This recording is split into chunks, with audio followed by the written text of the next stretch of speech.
Hello and welcome.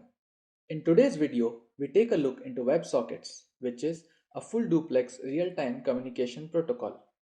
We will build a real-time chat app to understand how the protocol actually works. Let's get started. Before digging into WebSockets, let's first have a look into the HTTP protocol. HTTP is a unidirectional half-duplex communication protocol.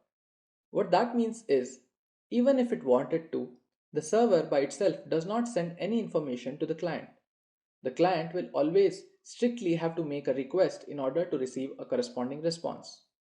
Also, the connection created by HTTP is temporary and is closed as soon as the response from the server is received. And in order to make a new request, a fresh connection is to be created. Although that is fine for most of our everyday use cases and majority of the internet today runs on the HTTP, it does not do so well when it comes to high load applications like gaming or trading. Even though HTTP is not suitable for real-time full duplex communications, there are a few workarounds that can be made in order for HTTP to behave like one. Few of them are HTTP polling. This is a method in which the client makes a request to the server, but instead of responding on the spot, the server delays its response. It aggregates a few events on the server side and then responds to the client whenever it seems optimal. As soon as the client receives the response, the connection is closed and a new request is made to which the server responds in its own time. The second method is HTTP streaming. In this method, the request response cycle takes place, but the connection between the client and server is not closed as soon as the client receives the response. This way, the network overhead is avoided by using the same connection. The third method is server sent events. In this mode of communication, the client sends a request to the server, and after that, the server can send multiple responses to the client called server events. But do remember that all of these are workarounds and cannot match the efficiency of the WebSockets protocol. Enter WebSockets.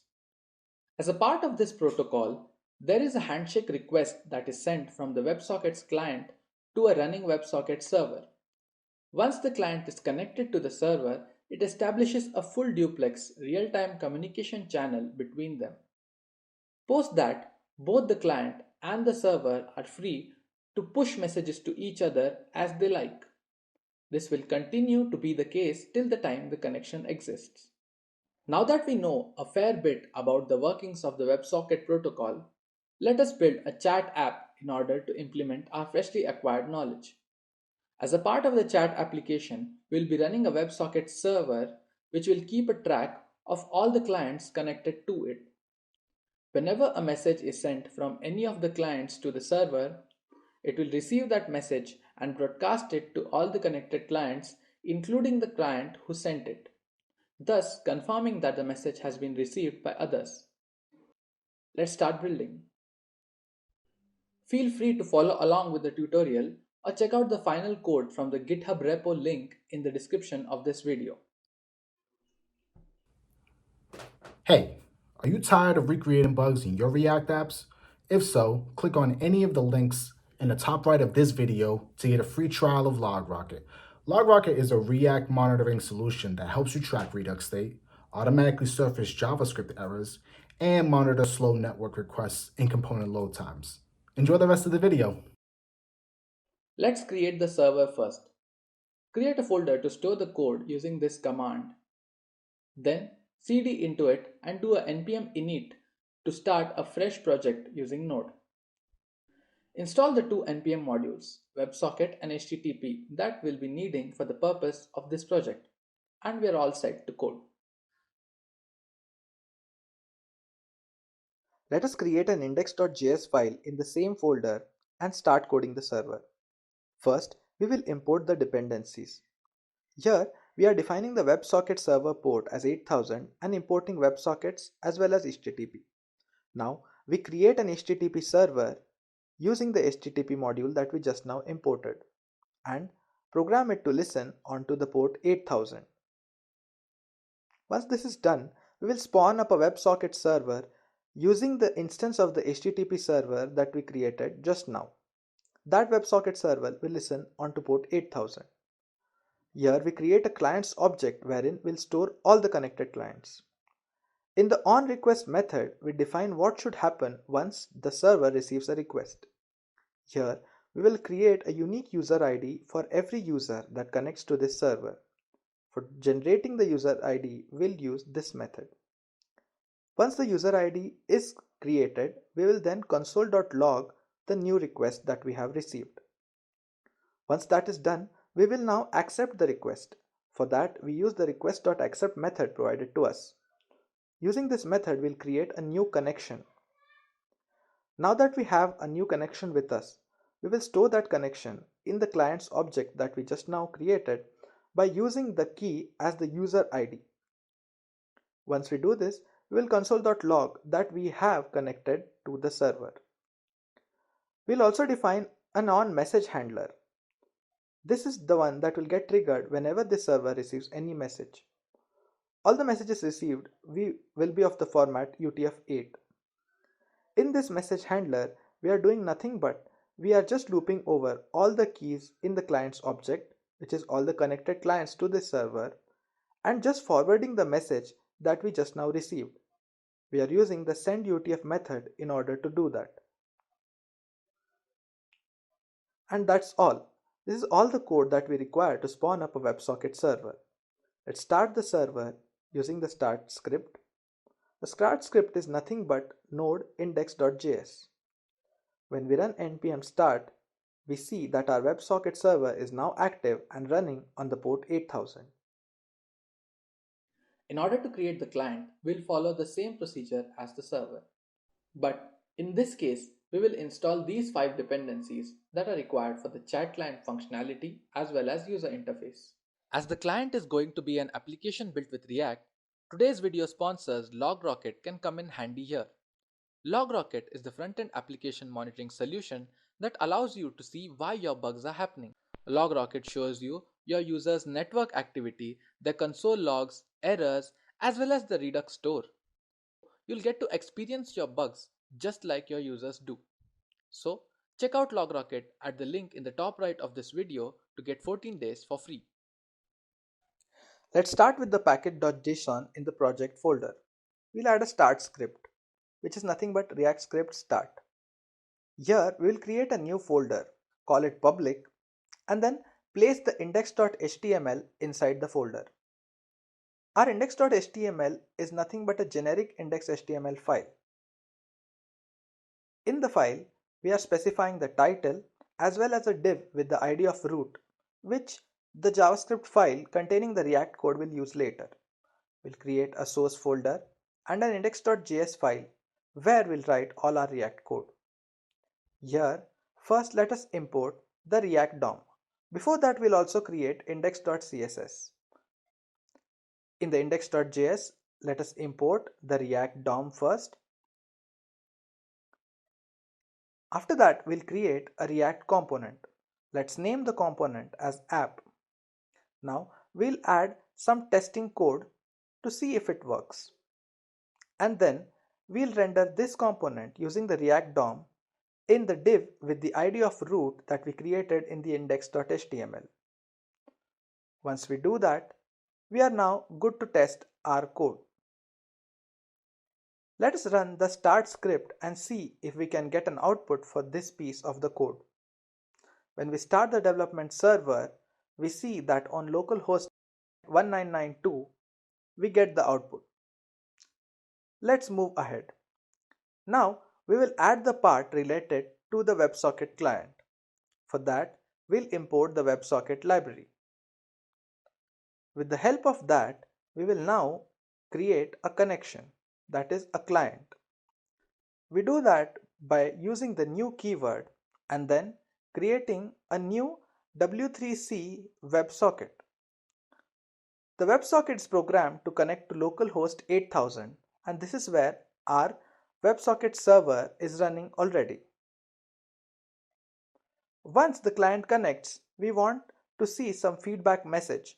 For that, In the component didMount lifecycle method, we will add the client.onOpen.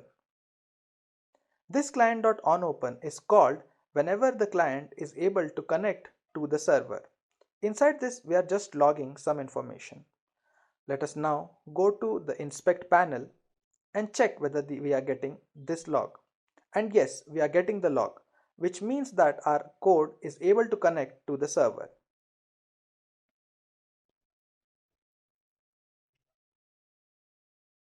Next, we will write the functionality to be able to push messages to the server. For this, we are adding a button onto the UI, and then in the onClick handler of the button, we will push a message hello to the WebSocket server. Let's implement this onButtonClick method. Inside the onButtonClick method, we will use the client that we have created. We'll receive the value, which is hello, and then call client.send. Client.send is just pushing this hello with the type of message onto our backend server.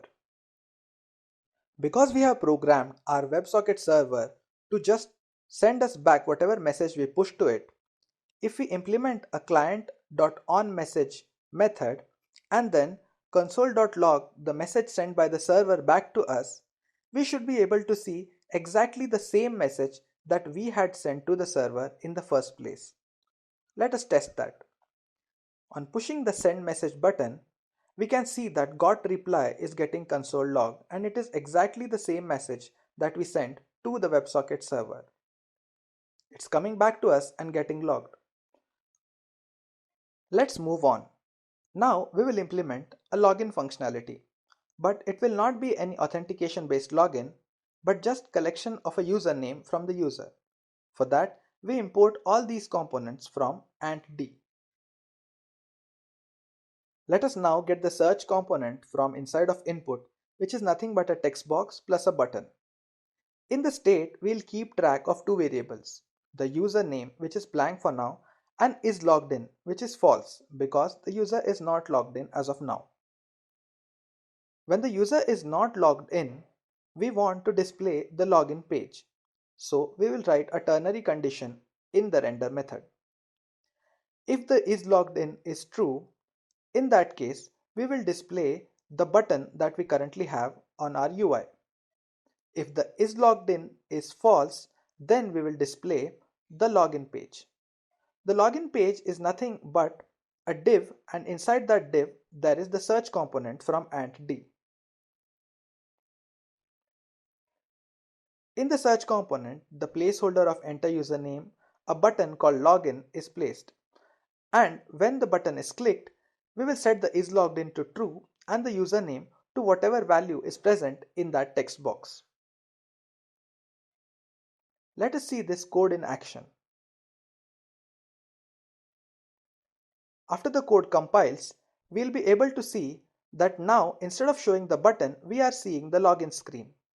Once we enter any username in the text box and press login, now the is logged in flag becomes true and we see our button component.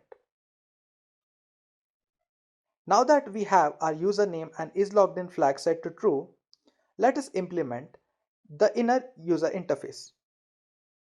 First, let us keep a track of all the messages that we are getting from the server in this messages array in the state. Also, while pushing a message to the server, we'll also send a user property, which is the username of our current logged in user.